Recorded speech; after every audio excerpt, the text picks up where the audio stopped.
Hi drummers, Garey Williams is back with another reaction and analysis video. In today's video, I'm going to be checking out the great one and only Carter Beauford, the awesome drummer that plays with the Dave Matthews Band. Here's a cool solo someone sent to me. I was very happy about that. Let's check him out.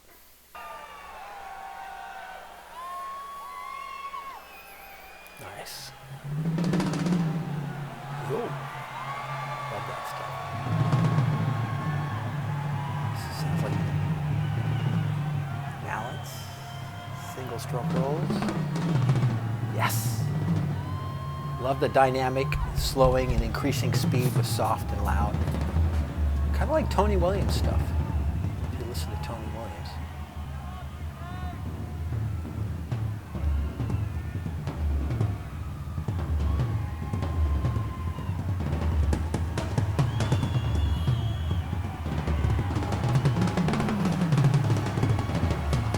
Love those hair goes. Bloop, bloop, bloop, bloop.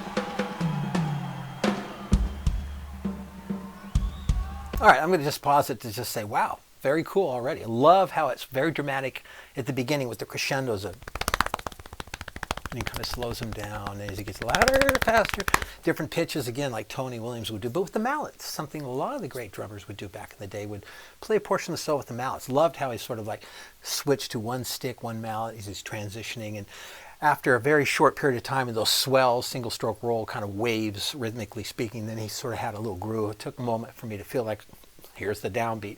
Very nice stuff though, cool. Love the kit. Everything sounds cool so far. Let's check it out.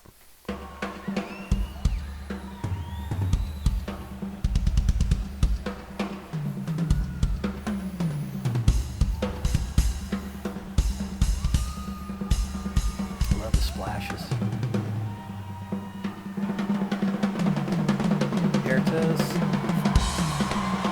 Opened up left-hand flat axis. Love that. Yes! Chinas are cool. Get ready. Something's going to happen. Back to the rolls. Time for the two sticks.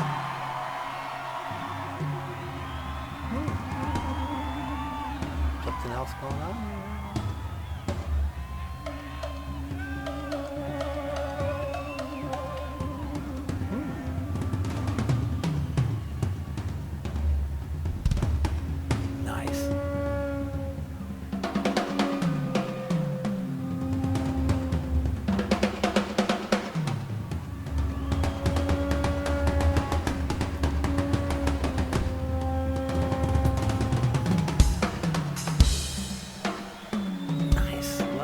Off, very tribal. Ah!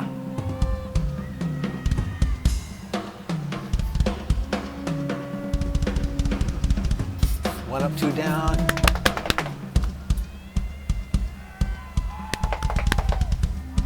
Love this.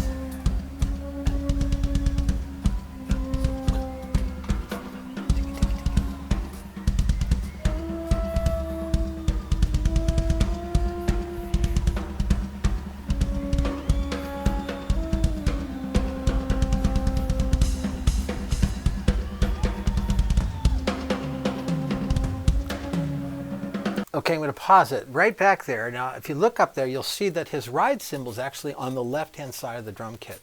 For those of you that may not understand or know this, but Carter is left-handed. And one of the reasons his drumming is so highly syncopated sounding is because he'll start off his fills with the left hand playing the downbeat. So mostly as a right-hand drummer, if you go around the drums, 1 E and a 2 E and a 3 E and a 4, you go to right, right, right, right, right, right, right, right, right, right. So the right hand plays the 8-note rhythm, bam. But if you reverse that, 1 E and a 2 E and a 3 E and a 4 E and a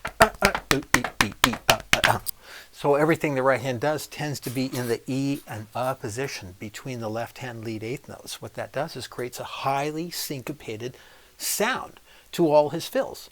And because he's left-handed, he's got his ride cymbal up on the left. He's actually got 2 of them, one with a bell, standard, and I think a flat, and then his hi-hats. So if you watch him play in some of his instructional videos, which I studied many years ago, he's an open-handed drummer. The concept of cross-handed, meaning right hand on the hi-hat, left on the snare, his hands are not crossed, they're open. As a left-hand drummer, he's going to be riding on the hi-hat. Therefore, the hi-hat cymbals are quite low, typically, because he doesn't need to, really mess with crossing unless he does a 2-handed 16th note thing, and he might go ahead and lead left-handed. If he can do that comfortably, that would work. So that's one of the reasons things sound so sophisticated and funky. Is he was coming on the scene many years ago with the Dave Matthews Band, and he's quite popular, had many drum students that were interested in wanting to understand how to play like Carter. So I went ahead and purchased his videos, studied a lot of his material. He really is into Billy Cobham, who's kind of credited as being one of the first open-handed drummers to play the ride cymbal on the left. Simon Phillips is another drummer. William Kennedy of the Yellow Jackets is another awesome drummer. And more drummers are trying to incorporate this open-handed approach to their playing. It's pretty cool. I've actually studied it quite extensively through the New Breed, Gary Chester's book. So I can play open-handed. I just kind of stay with the dominant hand because, a lot of saute and seasoning and many years of doing it this way. I can do it the other way, it just won't have the same sound. So that's a big component to his approach to playing. Let's carry on and see what other kind of cool stuff's going on. I love the kind of flute, sort of tribal little background something, and he's keeping a cool little rhythm going.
Splashes, little jam blocks.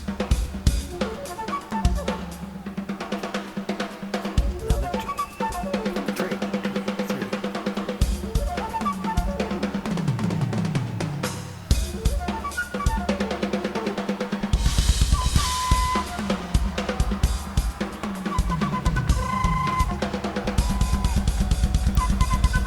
Yes! Yeah! Oh, nice dry ice kicking it. Oh, cool visuals. Ooh. Creative.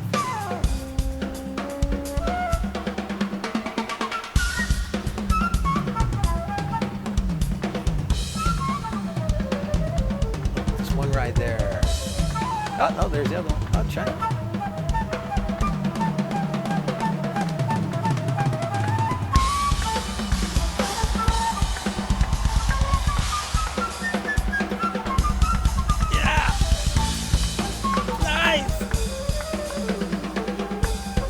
Bass player wants to play too.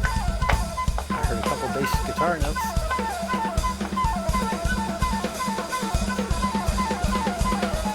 Yes! Yes!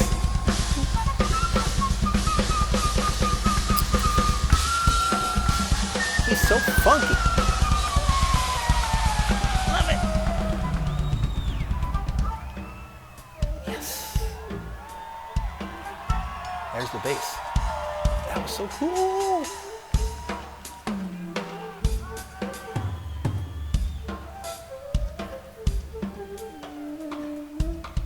Oh, yes. Ooh.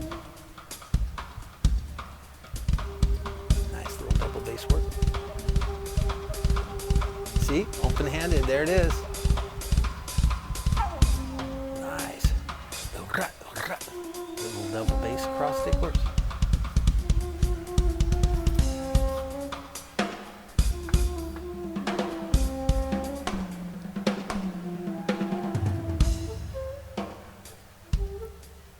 Yes.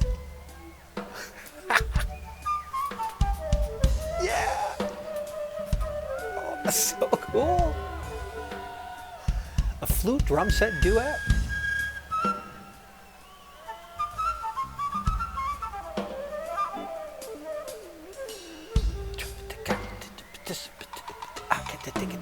Love how the 6/8 feel.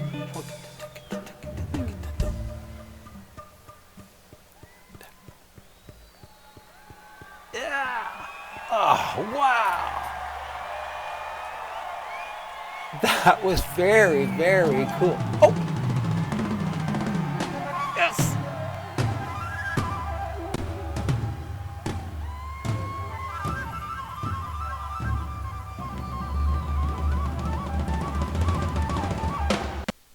Ah, well, that's how that one ended. That was cool.